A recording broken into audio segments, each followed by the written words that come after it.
नमस्कार मित्रांनो, हिरवं जग या यूट्यूब चॅनलमध्ये आपलं सहर्ष स्वागत आहे. आज आपण रानामध्ये फिरायला गेलो होतो.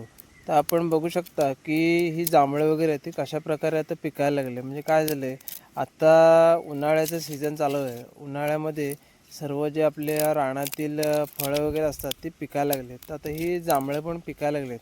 म्हणजे कशी एकदम बघा निळे निळे झालेत ही जांभळं. तर काही जांभळं एकदम लाल आहेत आणि अजून काही कोवळी वगैरे आहेत. पण थोड्या दिवसांनी ही सर्व आपली जी जांभळं वगैरे ती पिकणार.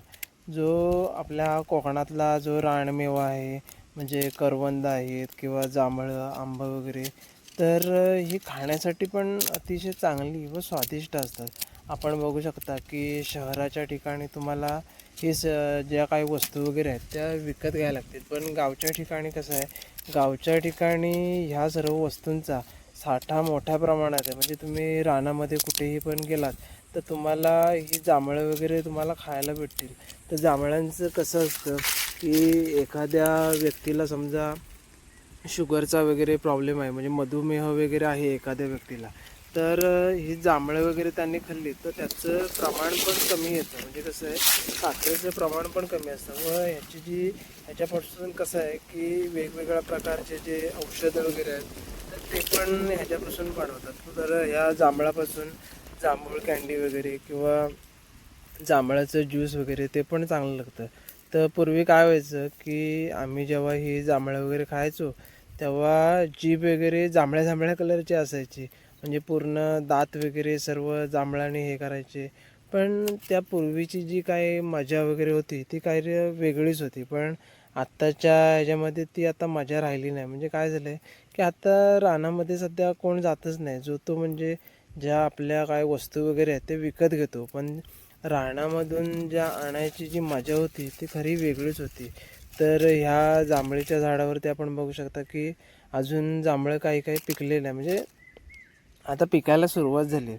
पण पूर्वी कशी असायची की जिकडे तिकडे आपण बघू की जांभळं मोठ्या प्रमाणात आहेत. आता ही जी जांभळं आहेत तर त्यांचा आकार वगैरे लहान आहेत. पण जी काही काही जांभळं वगैरे असायची ती मोठ्या प्रकारची असायची. पण ते कसं झालं आहे की ती जी जांभळाची जात वगैरे आहे ती आता नामशेष होत चालली आहे. म्हणजे जी मोठी जात वगैरे होती, आता कसं आहे वृक्षतोड किंवा त्याच्यामुळे लोक काय करतात, झाडं वगैरे सर्व तोडून टाकतात. म्हणजे आपली जी जुनी पारंपरिक झाडं वगैरे आहेत ते आता त्याचा नाश होत चाललेला आहे. मग त्यामुळे काय करायचं आहे की आपण जे जुने आपले संसाधन आहेत ते आता जोपासायचे आहे. म्हणजे कसं आपल्या येणाऱ्या पुढील पिढीसाठी आपण जी झाडं वगैरे आहेत ती जपायची. म्हणजे आपण ज्या वृक्षतोड वगैरे करायची नाही. म्हणजे जर आपण आता बघितलं की आता उष्णता वगैरे किती वाढली, तर आपण अशी ही जंगलतोड केल्यामुळे असं मोठ्या प्रमाणात आपल्याला उष्णता जाणवते. पण आपण काय करायचं आहे की आपल्याला ही सावली देणारी जी झाडं आहेत, म्हणजे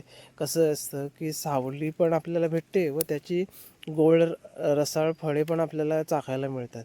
तर ही जांभळं बघा कशी एकदम परिपक्व झालेत व खाण्यासाठी पण अतिशय योग्य व चांगली आहेत. म्हणजे कसं ह्यातली थोडी जरी जांभळं आपण खाल्ली तर आपल्या शरीराला पण कशी चांगली पोषक आहेत.